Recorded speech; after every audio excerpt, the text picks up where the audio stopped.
Olá pessoal, como vai? Estamos agora na nossa aula 3 de Balística Forense, aula na qual trataremos sobre armas. O conceito de armas é um conceito muito complexo. Qualquer coisa pode ser uma arma. Qualquer coisa pode ser utilizada como uma arma.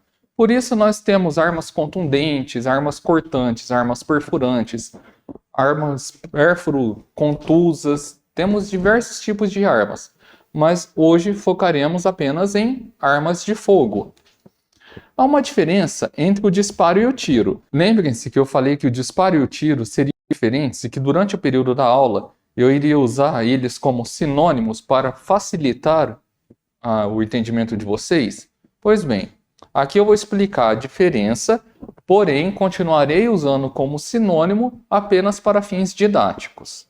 Em suma, o disparo é o avanço da massa percussora e o tiro é o momento em que o projétil é liberado. Então, se eu fosse resumir a diferença de disparo e tiro, basicamente o disparo é o avanço da massa percussora, pode ser o cão batendo, o cão acertando o martelo, acertando o percussor e batendo, e o tiro é a ejeção do projétil. Cunha Neto traz o seguinte exemplo para deixar mais claro. O ato de pressionar o gatilho a seco, sem munição, você pode efetuar um disparo. Ou seja, pense num revólver sem nenhum cartucho no tambor. Você apertou o gatilho do revólver, o cão foi à traseira e voltou percutindo. Então você tem ali um disparo. Se houver munição, essa munição, logicamente carregada com a sua mistura iniciadora e seu propelente, teremos um tiro.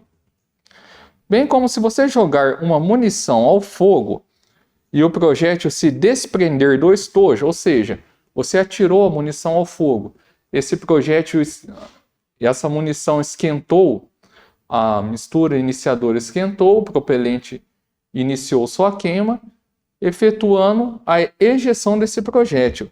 Teremos aí um tiro, porém sem disparo. Conforme também o entendimento de Levi e Nimar de Miranda. Ou seja, pessoal, em suma, a diferença é basicamente isso. O movimento que a arma faz para efetuar o tiro é o disparo. E quando esse disparo acerta o cartucho e o cartucho ejeta o projétil, temos um tiro. Assim como também podemos fazer um disparo a seco, sem cartucho na câmara, o que gerará um tiro, ou um disparo normal, sem tiro. Como podemos ter um tiro sem disparo, que seria jogar uma munição no fogo ou numa fogueira e esperar que o calor faça com que o projétil seja propelido para fora do estojo. Mas vamos voltar à questão das armas.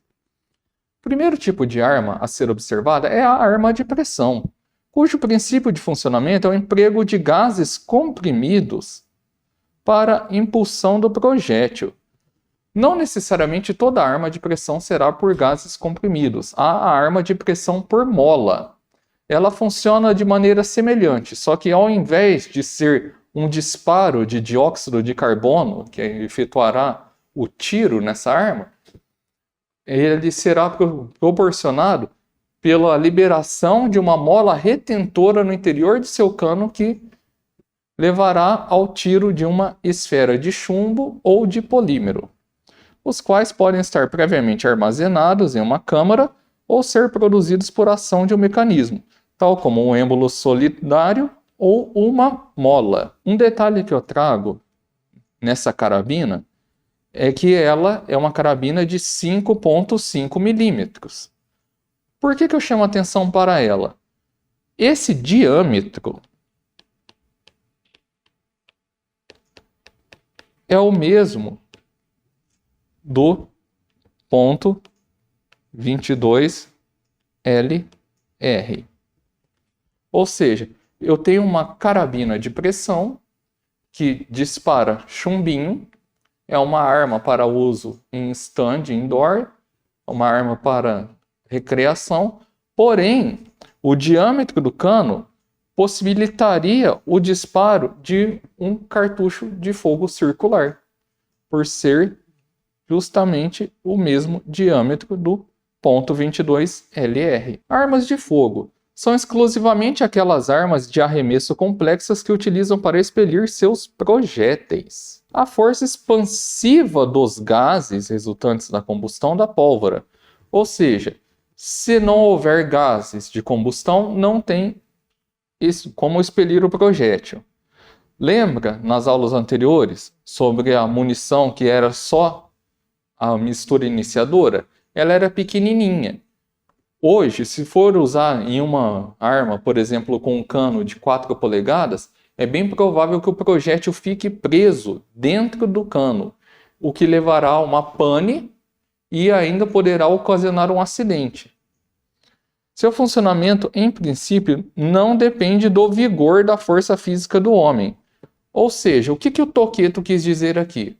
Independente da força, se o operador da arma é uma pessoa de grande capacidade muscular ou se é uma pessoa que está desnutrida e desidratada, o simples movimento de pressionar do gatilho é o suficiente para efetuar o disparo que efetuará o tiro. Quanto à classificação, as armas podem ser classificadas como armas de porte, aquelas que o operador consegue carregar consigo em um coldre e pode ser transportada até de maneira dissimulada. O que é um transporte de maneira dissimulada? É o chamado porte velado. É aquele porte que você não vê. A arma está escondida embaixo da camisa, dentro da calça, em algum local onde não fica aparente. É o caso do revólver e da pistola, por exemplo. As armas portáteis, que necessitam das duas mãos ou um apoio de uma bandoleira, como é o caso do fuzil, da espingarda e carabina, elas recebem esse nome de portátil. Por quê? Você não consegue dissimular, você não consegue portá-la de maneira velada, por exemplo, dentro da sua calça ou dentro da sua camisa. Você vai conduzi-la de maneira ostensiva. E aí, por estar de maneira ostensiva, necessitando do uso de duas mãos ou o apoio de uma bandoleira sobre seu ombro, elas se tornam portáteis. Isso é uma classificação, tá, gente? Deixar isso bem claro. É uma classificação. Em nada tem a ver com direito de posse e porte, que isso é um tema legal que está em discussão hoje no Congresso Nacional e no âmbito do governo federal no Poder Executivo. Há também as armas fixas, como canhões navais e terrestres fixos. São armas imóveis, elas estão presas. Armas móveis, como alguns canhões que necessitam de um veículo para tração, ou seja, imagine como se fosse um canhão em uma carroceria trazido por um caminhão ou por um outro veículo de transporte. E as semiportáteis, como metralhadora que pode ser transportada pelos membros da tropa e fixada num ponto. Essas armas semiportáteis, imaginem uma metralhadora, ela seria do tamanho praticamente desta mesa. Ela é fixada em um bipé, em um determinado local, é utilizada. No final, 2 ou 3 operadores carregarão ela para um veículo, levarão para outro local e a fixarão. Por isso, são armas semiportáteis. Você pode carregar essa arma? Pode, mas você não vai ficar andando com ela e efetuando o disparo. É necessário você andar com ela e fixá-la em um ponto. Mas essas armas são armas de uso restrito militar, então não vamos nos ater tanto a elas. Vamos focar nas armas que são mais comuns no uso civil. Quanto ao sistema de carregamento, como já visto anteriormente, pode ser de antecarga, carregamento realizado pela boca do cano, como no arcabuz. Você pega o cano da arma, boquinha do cano está aqui em cima, pólvora, soquete, a bucha, soquete, chumbo, soquete, segunda bucha, fogo. Ao contrário das retrocargas, em que é realizada pela traseira do cano, método utilizado nas armas atuais, como espingardas e pistolas, em que você pode quebrar o cano e fazer a recarga manualmente, fechar o cano e atirar, como você pode pegar uma arma semiautomática, que é o caso da pistola, em que a munição que está no carregador ela vai subindo até a câmara para ser efetuado o disparo. Quanto ao tamanho do cano, de acordo com o Regulamento para a Fiscalização de Produtos Controlados, o R-105 do Exército Brasileiro, são armas curtas as armas de porte, como revólver, pistola ou garrucha. Então elas são armas curtas, com canos de até 6 polegadas. São armas longas as armas de apoio, do tipo portáteis. Por que armas de apoio? Elas darão apoio numa incursão, numa operação, e darão apoio ao operador que está com uma arma curta. Poderão ser fuzil, o rifle, espingarda, carabina e a submetralhadora. Quanto à alma do cano, pode ser de alma lisa. São armas em que o interior de seu cano seja liso, polido e sem raiamento, apropriado a munições unitárias, como balotes, ou por bagas, como os balins, que foram mostrados nas aulas sobre munições, no cartucho em que era possível ver as esferas de chumbo lá presentes. Como espingarda e alguns modelos de revólver. Por que alguns modelos de revólver? A Taurus traz consigo o revólver Jude, que é 36 GA. Ele é um revólver que pode projetar balins, ele é um revólver a cartucho. E temos o revólver Governator, que também é um revólver, se não me engano, o nome é Governator. Ele é um revólver que expele bagas de chumbo, assim como o Jude da Taurus. Pode ser raiada. A alma tem raiamento interno, responsável pelo movimento giroscópico do projétil, ou seja, o projétil, ao invés de sair retilíneo, ele sairá girando ao sair do seu cano. Essas armas são convencionais como pistolas e revólveres. E o raiamento poligonal, em tese, servirá para evitar desgaste do cano, chumbamento e será melhor aproveitado em calibres grossos como o .45 ACP. Algumas armas mais modernas, como as quintas gerações das Glocks, elas trazem um raiamento poligonal, mas geralmente esse raiamento é voltado para armas como .45 ACP, .40 Smith Wesson, calibres que necessitam de um maior poder de fogo e que tem um maior desgaste do cano durante o disparo. Nessa imagem eu trago para vocês a diferença do cano de alma lisa para o cano de alma raiada. Possível que eu ver aqui que o cano de alma lisa ele tem o seu interior liso, polido, enquanto o de alma raiada tem o desenho das raias que formarão as estrias do projétil, que mais para frente veremos na aula de balística forense, serão utilizados para microcomparação. Quanto ao sistema de acionamento, segundo o Manual de Armamento e Tiro da Polícia Civil do Estado de São Paulo, pode ser ação simples. Vamos aos pontos principais. No acionamento do gatilho, apenas uma operação para disparo, sendo que a ação de armar o conjunto de disparo já foi feita antes. Ação dupla. No acionamento do gatilho, ocorrem duas operações. A primeira é o armar do conjunto de disparo. E a segunda é o disparo propriamente dito. Temos também a dupla ação. Não confundam ação dupla com dupla ação. É um sistema onde se faz possível a execução do tiro, tanto em ação simples como em ação dupla. Então você tem a possibilidade de efetuar um disparo em ação simples, a possibilidade de efetuar um disparo em ação dupla ou em dupla ação. Aí vai variar do modelo da arma que você estiver trabalhando. Existe também a ação híbrida. A ação híbrida, a operação de armar o conjunto de disparo, ocorre em duas etapas. Uma antes e outra depois do disparo. O que a torna de ação híbrida. Temos também o sistema de ação Striker Fire. Ele é um sistema que veio para as pistolas chamadas pistolas mocha.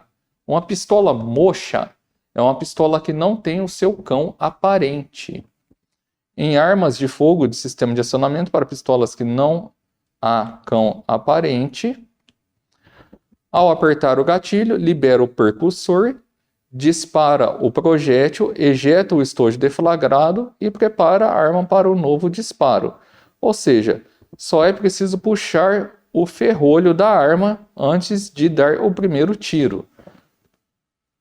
Numa arma que tenha um cão, você tem a possibilidade de armar o cão. Numa pistola mocha, você não tem essa possibilidade. Você tem que armar o slide ou o ferrolho, fazendo o movimento. Aqui eu trago para vocês um exemplo de uma pistola 9x19mm ATS-9 da Taurus. É uma pistola mocha com um cano relativamente médio, uma empunhadura grande, com o sistema Strike Fighter.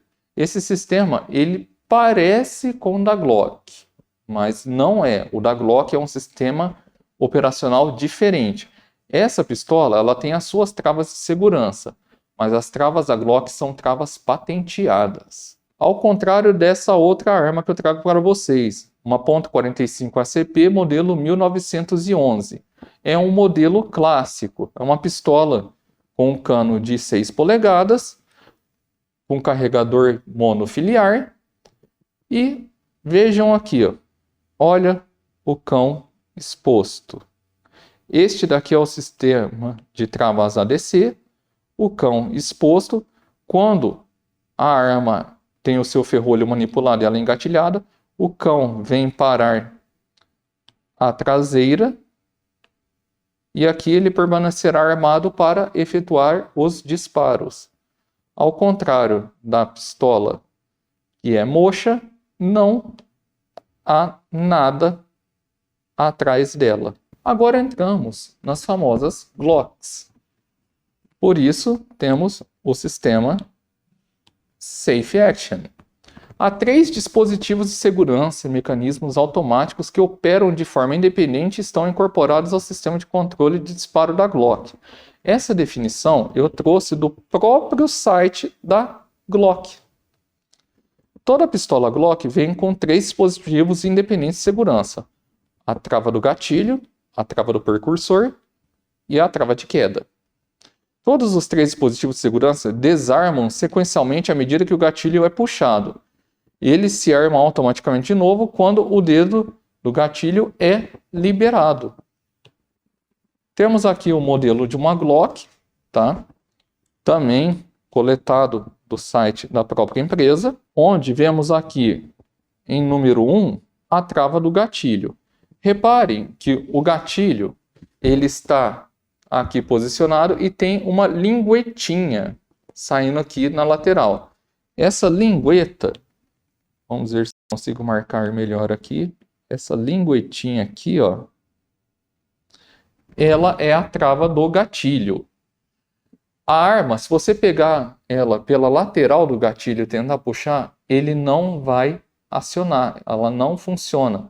Você primeiro precisa desarmar essa parte. Desarmando essa parte, você vai liberar a trava do percursor, que é essa segunda parte. Tá vendo? O percursor é esse sistema aqui que está preso à mola. É ele que vai se chocar contra a espoleta que está no colote do estojo. Então, pressionando a trava do gatilho, trazendo ele para trás, é liberada a trava do percursor. Liberando a trava do percursor, você automaticamente solta a trava de queda e consegue efetuar um disparo. No momento em que seu dedo volta para o decalque do gatilho, todo o sistema de trava é novamente acionado. Então, por isso, ela é considerada uma safe action, ação segura, porque ela propriamente, entre aspas, não está engatilhada o tempo todo. ela está o tempo todo travada. Você só vai efetuar o disparo através do movimento do pressionar do gatilho. Por isso, ela é tão observada e querida por muitos atiradores pelo seu sistema operacional de segurança anti-queda e pelo sistema de saque rápido com pressionar de gatilhos. Quanto ao tipo de funcionamento, podemos ter armas de tiro unitário. O que são as armas de tiro unitário? São armas simples em todo o processo de ciclagem e ele cabe ao atirador. Podem ser simples em armas de um cano ou múltiplos canos. É comum em espingarda de caça e de tiro esportivo, com canos sobrepostos ou paralelos e em garruchas. Ou seja, é uma arma de tiro único. Você pega, carrega, fecha o cano, efetua o disparo, cano 1, se for de um único cano, ou cano 1, cano 2. Depois você tem que abrir o cano, ejetar o estojo deflagrado, carregá-la novamente, fechar o cano e efetuar o disparo. Então, esse tipo de arma ela é usada apenas para tiro recreacional, alguns utilizam para caça e outros para esporte, como em estandes de tiro. Temos armas de repetição, armas que podem ser disparadas mais de uma vez. Então, vamos dar um foco nisso. Podem ser disparadas mais de uma vez sem a necessidade de uma recarga. A operação de alimentação é realizada exclusivamente pela força do atirador, seja pressionando o gatilho e acionando o movimento do tambor, alimentando por alavanca, por ferrolho, ou por movimento de bombeamento, que veremos com calma em seguida. Elas são carregadas por um carregador, tambor ou receptáculo, também conhecido como tubo. Então, pessoal, ao contrário das armas de tiro unitário, essas daqui, elas têm uma possibilidade de recarga. Só que ela vai depender da sua força. Você tem que ter força de pressão no dedo para girar o tambor do revólver ou força no braço para poder fazer o movimento de alimentação da sua arma. Podem ser subdivididas em ação de revólver. Nós temos aqui um revólver Taurus 357 Magnum. Como que ele funcionará? Ao pressionar o gatilho, ele virá para trás, acionando o cão. O tambor começará a girar, colocando uma munição direcionada ao cano, e assim que chegar ao término do gatilho, esse cão ele se soltará e baterá em um martelo que acionará o percursor, liberando o projétil dentro do cano. Então, dependerá exclusivamente da força do dedo do atirador. Ação de ferrolho ou bolt action. A ação de ferrolho ela é mais utilizada em rifles. Como que funciona? Aqui nós temos um rifle, calibre .22, e aqui um detalhe do ferrolho. Você insere o carregador, se for o caso, dependendo da arma, cada arma é de um modelo, e por um ferrolho, você traz o ferrolho atrás, a munição ela sobe a câmara e você fecha ela empurrando para a câmara. Fechou? Efetua o disparo. Essa munição ela não vai ser ejetada como numa semiautomática. Então será necessário você puxar novamente o ferrolho. Essa munição, esse estojo deflagrado será ejetado e ao fechar o ferrolho você realimentará a sua arma. Ação por alavanca ou lever action. É a ação clássica das carabinas Puma da Rossi.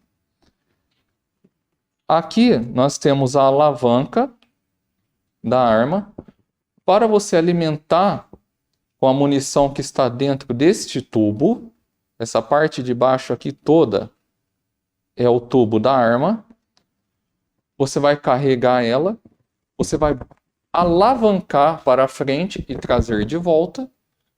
Com este movimento você traz a munição que está dentro do tubo para dentro da câmara e poderá efetuar o disparo. Para expelir esse estojo que foi deflagrado e iniciar uma nova alimentação, você vai fazer o movimento de alavanca outra vez. Ação por bomba ou pump action. É o clássico da calibre 12. Toda calibre 12 é assim? Não, existem calibres 12 automáticas, semiautomáticas.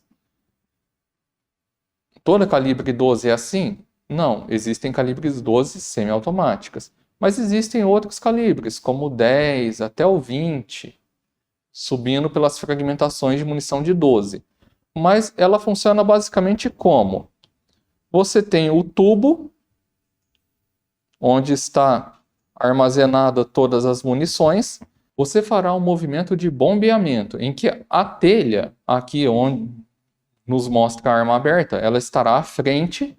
Então você trará essa telha aqui, ó, para trás e levará ela de volta para frente. Nesse movimento de trazer a telha para trás, você estará trazendo um cartucho para a câmara. E ao fechar a telha, você estará fechando a câmara de disparo com um cartucho lá dentro.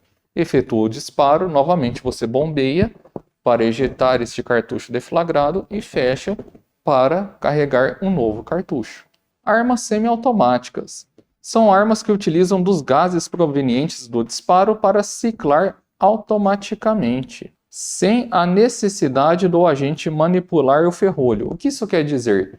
Que após o primeiro disparo, não há necessidade de você manipular o ferrolho ou o slide da arma. Você pode continuar pressionando o gatilho até que acabe as munições do carregador. Os gases impulsionam o ferrolho em um movimento rápido que expele o estojo deflagrado e rearma o mecanismo. É tudo uma questão de ação mecânica. O atirador deverá soltar o gatilho para que possa efetuar um novo disparo. Então não adianta você pressionar o gatilho e segurar. Você deve soltá-lo para que ele retorne e volte. O sistema mais comum em pistolas, mas também encontrado em rifles, fuzis, carabinas e espingardas. Armas automáticas são armas que atiram em modo contínuo, através de rajadas, sendo necessário o operador manipular o ferrolho uma única vez, ou seja, ele vai tracionar o ferrolho para o movimento de engatilhamento apenas uma única vez. Por isso eu coloquei entre aspas, engatilhando a arma e manter seu gatilho pressionado para que os disparos sejam efetuados sem parada, até o momento em que o operador deseje parar ou a munição acabe. Quanto ao calibre, nós temos as diferenças de calibre real e calibre nominal. O calibre real corresponde aos cheios do raiamento. Então, nós temos aqui, ó, o raiamento, tá vendo? São essas pequenas lacunas dentro do cano. O calibre real, ele corresponde aos cheios entre os raiamentos, ou seja, a parte mais apertada do cano, onde não tem raias. Então, calibre real não tem raia. E o calibre nominal? Ele corresponde aos fundos. O que são os fundos? São esses espaços que correspondem às raias e ao diâmetro do projétil, que é um pouco maior do que o cano, já que o projétil deve ser forçado ao raiamento para ter a sua rotação e, além da rotação, ter a sua marcação de individualização por microestriamento. A nomenclatura é feita através de números que correspondem ao calibre real, seguida de uma nomenclatura escolhida pelo fabricante. Isso é facultativo ao fabricante escolher o restante da nomenclatura. Ela segue 3 padrões diferentes, o europeu, o inglês e o americano, que geralmente indica o país de fabricação, mas não é uma obrigação a se seguir. Por exemplo, um calibre produzido na Europa pode receber uma nomenclatura americana. Vai da vontade do fabricante. Se assim ele desejar, assim ele pode fazer. Na Europa é usado o sistema métrico, assim como no Brasil. Daí nomenclaturas como 9 por 19 mm ou 10 mm. Os ingleses preferem o uso de milésimos de polegada, seguido por 3 algarismos, como o .300 Winchester Magnum ou a munição de caça .454 Cazoo. Os americanos preferem centésimos de polegada. Reparem como que um é parecido com o outro. O inglês usa milésimo, o americano usa centésimo. Com 2 algarismos, como na .40 Smith-Wesson e na .45 ACP. E o famoso .38 Special, que todo mundo esquece de citar o ponto. Então, galera, quando vocês forem falar sobre o calibre famoso, calibre 38, lembrem-se de dizer ponto .38. Pode parecer estranho, mas é o mais correto ao se citar a nomenclatura. Outra confusão que pode surgir é quanto à nomenclatura. Alguns calibres podem receber nomes diferentes vindo de seus fabricantes ou países.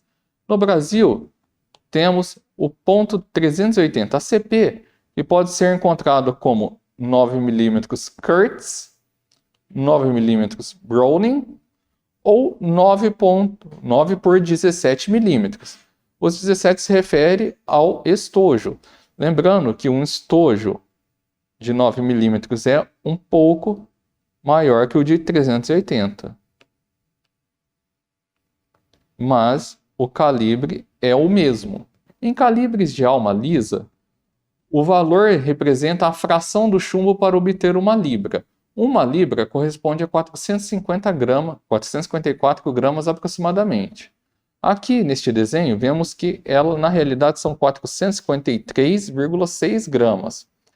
Quando pegamos uma esfera de chumbo de 1 libra e dividimos ela em partes, temos as suas frações. Daí o nome da nossa querida calibre 12. O que ela é? Ela é uma esfera de chumbo de 1 libra e dividiram ela em 12 partes, 12 frações. Então, 1/12 dessa fração corresponde ao calibre da espingarda calibre 12. Se fosse uma espingarda calibre 10, seria 1/10 de fração. E assim sucessivamente. Então, é a divisão do peso de 1 libra de chumbo. Aqui eu trago para vocês alguns exemplos de calibres diferentes de armas de alma lisa. Temos o 10, o 28, o 20, o 16, o 12, que é no centro, que é o principal deles, o 10, o 8 e o 4. Vejam a diferença. Veja como que eles vão passando do maior para o menor. Aqui eu tenho uma representação de como que são os calibres dentro do cartucho 12.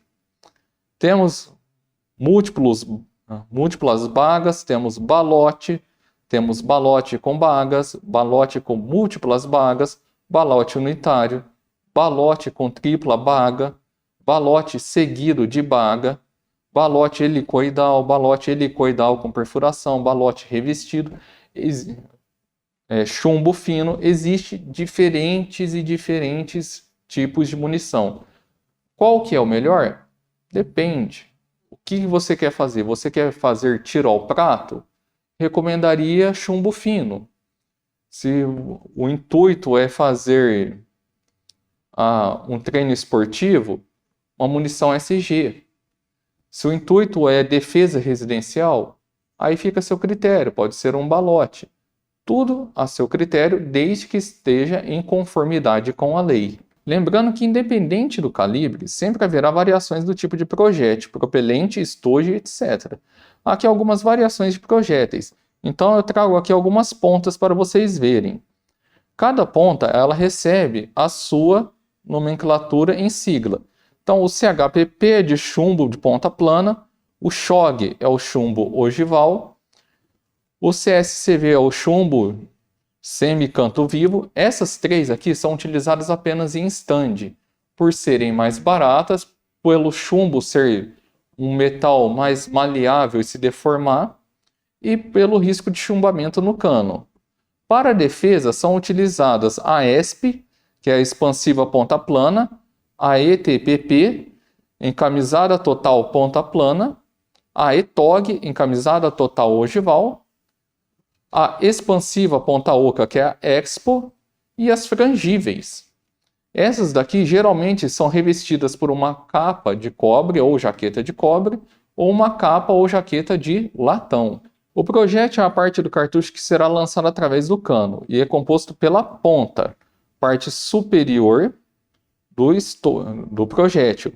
Fica quase sempre exposta fora do estojo. Aqui temos um exemplo de ponta. O corpo cilíndrico, geralmente para aumentar a fixação do projétil, ou seja, é a parte que vai se fixar ao estojo, e na parte de latão, ou latão niquelado, ou aço, ou alumínio, dependendo do que for o seu estojo, e a base, parte inferior do projétil que fica presa ao estojo e está sujeita a ações dos gases resultantes da propulsão.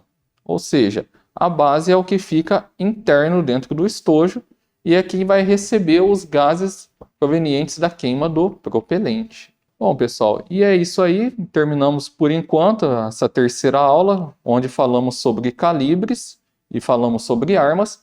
Na próxima aula entraremos em balística terminal. Espero que estejam todos gostando. Se estiverem gostando, deem um like aí. E por enquanto é só, galera. Qualquer dúvida, estamos aí. Muito obrigado pela atenção a todos e tenham um bom dia.